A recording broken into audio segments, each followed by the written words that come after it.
जय हिंद बच्चों। तो हम आपके लिए वार्षिक परीक्षा 2025 के लिए कक्षा 11 का विषय भौतिक विज्ञान का प्रश्न पत्र लेकर आए हैं। ये प्रश्न पत्र आपकी वार्षिक परीक्षा की दृष्टि अति महत्वपूर्ण प्रश्न पत्र है। ये प्रश्न पत्र आपके लेटेस्ट पैटर्न पर आधारित है, तो इस प्रश्न पत्र को आप लोग वार्षिक परीक्षा 2025 से पहले एक बार जरूर देख कर जाइएगा और इसी पैटर्न पर जो आप लोग अपनी वार्षिक परीक्षा 2025 की तैयारी करिएगा। तो चलते हैं, हम लोग एक एक करके सारे क्वेश्चंस को देखते हैं। साथ में हमने आपके लिए टेलीग्राम और व्हाट्सएप ग्रुप बनाया हुआ है, लिंक आपको डिस्क्रिप्शन में मिल जाएगी, तो उसे आप जरूर ज्वाइन कर लीजिएगा, ठीक है, जिससे वहां पर आपको पीडीएफ वगैरह वहां पर आपको प्रोवाइड की जा सके। तो चलते हैं, सबसे पहले हमारा आता है खंड आ, जिसमें हमको बहुविकल्पीय प्रश्न देखने को मिलते हैं, ठीक है। तो पहला प्रश्न यहाँ पर आपका है 5.007 में सार्थक अंकों की संख्या है 3, 4, 2 इनमें से कोई नहीं।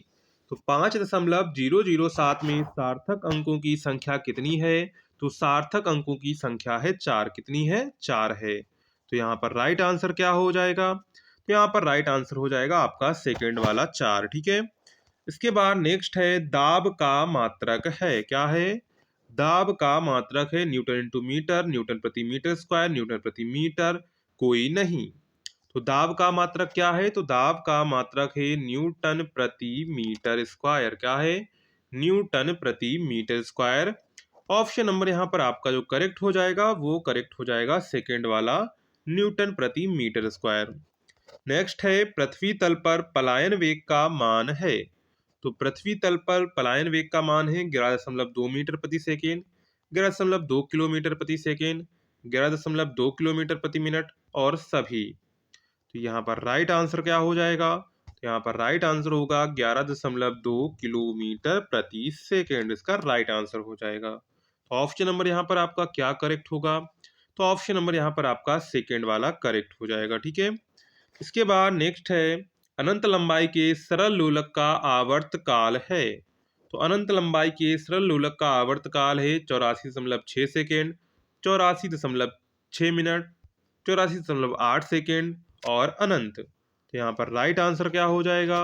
राइट आंसर हो जाएगा 84.6 मिनट जो है अनंत लंबाई के सरल लोलक का आवर्तकाल होता है। इसके बाद नेक्स्ट है निम्न में से तरंग का अभिलक्षण नहीं है। तो तरंग का अभिलक्षण नहीं है, तरंग दैर्ध्य आवृत्ति माध्यम कोई नहीं। तो यहाँ पर राइट आंसर क्या हो जाएगा? तो राइट आंसर यहाँ पर आपका हो जाएगा माध्यम। क्या हो जाएगा? माध्यम। ऑप्शन नंबर यहाँ पर आपका सेकेंड वाला करेक्ट हो जाएगा। इसके बाद नेक्स्ट क्वेश्चन है लास्ट, घन के आयतन में मापने में 9% की त्रुटि है, घन के सतह का पृष्ठीय क्षेत्र मापने में प्रतिशत त्रुटि होगी 3%, 6%, 9%, 12%। तो यहाँ पर राइट आंसर क्या हो जाएगा? तो राइट आंसर हो जाएगा 6%। ऑप्शन नंबर यहाँ पर आपका सेकेंड वाला करेक्ट हो जाएगा, ठीक है।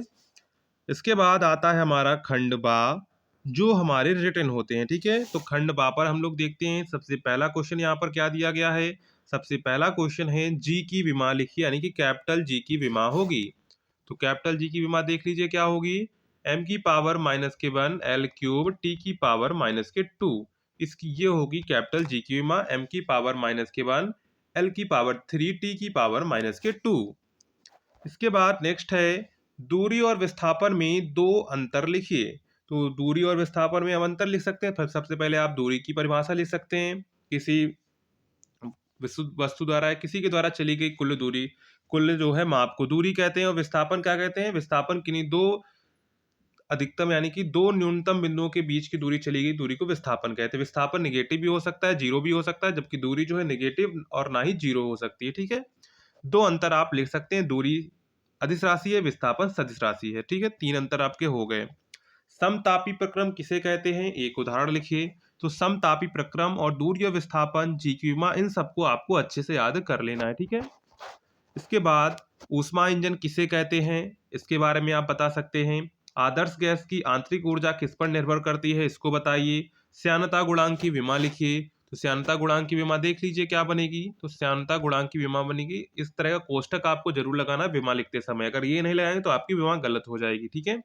m l की पावर -1 t की पावर -1, ये हो जाएगी इसकी श्यानता गुणांक की विमा, ठीक है। तो यहाँ पर हमारा खंड बा यहीं पर खत्म हो जाता है, ठीक है। तो जितने जिस टाइप के क्वेश्चंस इस पेपर में हैं, इसी टाइप के क्वेश्चंस आपको ईयरली एग्जाम के लिए तैयार करने हैं, ठीक है। इसके बाद आता है हमारा खंड सा। क्या आता है? खंड सा आता है, जिसमें हमारा पहला क्वेश्चन है, किसी तनी हुई डोरी के तनाव बल में 10% की वृद्धि करने पर उसमें बनने वाली अनुप्रस्थ तरंग की चाल में कितने प्रतिशत का परिवर्तन होगा, ठीक है। कितने प्रतिशत का परिवर्तन होगा? तो 5% का परिवर्तन होगा, ठीक है।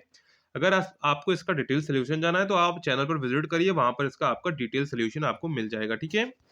इसके बाद है बल किसे कहते हैं, संतुलित व असंतुलित बल को समझाइए। तो बल की परिभाषा सिंपल है, इसको भी आप याद कर लीजिए, तो सभी को पता होगी बल किसे कहते हैं। इसके बाद संतुलित तथा असंतुलित बल को समझाइए। इसके बाद है अभिकेंद्र बल किसे कहते हैं। ग्रहों की गति के संबंध में केपलर के नियम लिखो। देखो केपलर के नियम भी आपको अच्छे से याद कर लेने हैं, ठीक है। केपलर के नियम भी वेरी इंपॉर्टेंट है, ठीक है। तो यहाँ पर हमारा खंड सा भी खत्म हो जाता है 4 क्वेश्चंस के साथ में, ठीक है। पहला क्वेश्चन है, किसी तनी हुई डोरी के तनाव बल में 10% की वृद्धि करने पर उसमें बनने वाली अनुप्रस्थ तरंग की चाल में कितने प्रतिशत का परिवर्तन होगा। दूसरा है, बल किसे कहते हैं, संतुलित व असंतुलित बल को समझाइए। तीसरा है, अभिकेंद्र बल किसे कहते हैं। चौथा है, ग्रहों की गति के संबंध में केपलर के नियम लिखो, ठीक है। इसके बाद आता है खंड दा। तो खंड दा में चौथे में हमारा पहला क्वेश्चन है, पलायन वेग तथा पलायन ऊर्जा किसे कहते हैं, पलायन ऊर्जा का सूत्र बताइए। पलायन वेग तथा पलायन ऊर्जा किसे कहते हैं, पलायन ऊर्जा का सूत्र बताइए। इज वेरी इंपॉर्टेंट, इसको आप अच्छे से याद कर लीजिएगा, ठीक है। इसके बाद नेक्स्ट है, साबुन के घोल से बने बुलबुले का क्षेत्रफल 1 सेमी बढ़ाने में कितना कार्य करना पड़ेगा। साबुन के घोल का पृष्ठ तनाव है 1.8 × 10⁻² न्यूटन प्रति मीटर, ठीक है। इसके बाद इसी में है, रेखीय प्रसार गुणांक, क्षेत्रीय प्रसार गुणांक तथा आयतन प्रसार गुणांक किसे कहते हैं, इसमें संबंध लिखिए। तो ये टाइप का क्वेश्चन जो एग्जाम के लिए वेरी इंपॉर्टेंट, इसको भी आप अच्छे से याद कर लीजिएगा, ठीक है। इसके बाद है वीन का विस्थापन नियम लिखिए। ये भी वेरी इंपॉर्टेंट है, वीन का विस्थापन नियम भी आपसे एग्जाम में पूछा जाता है। इसके बाद है इसी में आपका 5वां क्वेश्चन, एक कण विरामावस्था से गति प्रारंभ करता है, यदि वो 5वें सेकंड में 9 मीटर चलता है तो कण का त्वरण बताइए और कण द्वारा 12 सेकंड में चली गई दूरी। तो यहाँ पर जो कण का त्वरण निकल कर आएगा वो आएगा 2 मीटर प्रति सेकंड स्क्वायर, और जो डिस्टेंस यानी कि दूरी तय करेगा वो करेगा 23 मीटर। कितने मीटर की? 23 मीटर की दूरी तय करेगा, ठीक है। इसके बाद है, केवल 5 खंड हल कीजिए। इसमें पहला है, ए गुणे बी का होल स्क्वायर बराबर ए डॉट बी का होल स्क्वायर बराबर ए स्क्वायर बी स्क्वायर होगा। ये आपको प्रूव करना है, ठीक है। ए प्लस बी माइनस के ए माइनस बी का होल स्क्वायर बराबर 4a डॉट बी होगा। ये दोनों आपको प्रूव करने हैं, ठीक है। इसके बाद इसी में आपका सेकंड क्वेश्चन आ जाता है, जड़त्व किसे कहते हैं, इसको द्रव्यमान से संबंध बताओ, उदाहरण सहित समझाइए। देखिए जड़त्व क्या होता है, कोई वस्तु विरामावस्था में है तो उसको ही जड़त्व कहते हैं एक तरीके से, ठीक है। जिस वस्तु का जितना द्रव्यमान ज्यादा हो उसका जड़त्व भी उतना ज्यादा होगा, ठीक है। इसके बाद नेक्स्ट है इसी में, एक दीवार घड़ी में घंटे व मिनट की सुइयों की लंबाई क्रमशः 3 सेमी 6 सेमी है, दोनों सुइयों के रेखीय वेगों का अनुपात ज्ञात कीजिए। तो रेखीय वेगों का अनुपात आएगा 1:24। कितना आएगा? 1:24 आएगा, ठीक है। इसके बाद इसी में आपसे चौथा पूछ लिया गया है, सिद्ध कीजिए कि पृथ्वी के तल से ऊपर जाने पर जी का मान घटता है। इज वेरी इंपॉर्टेंट कि सिद्ध कीजिए ये टाइप का जो है जी का मान कब बढ़ता है कब घटता है।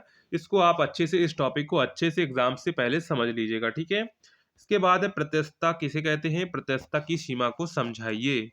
तो ये आपका प्रत्यक्षता किसे कहते हैं, प्रत्यास्थता की सीमा को समझाइए। इसको आप अच्छे से याद कर लीजिएगा, ठीक है। इसके बाद इसी में आपका छठा क्वेश्चन है, द्रव चालित लिफ्ट किस सिद्धांत पर कार्य करती है, सचित्र वर्णन कीजिए।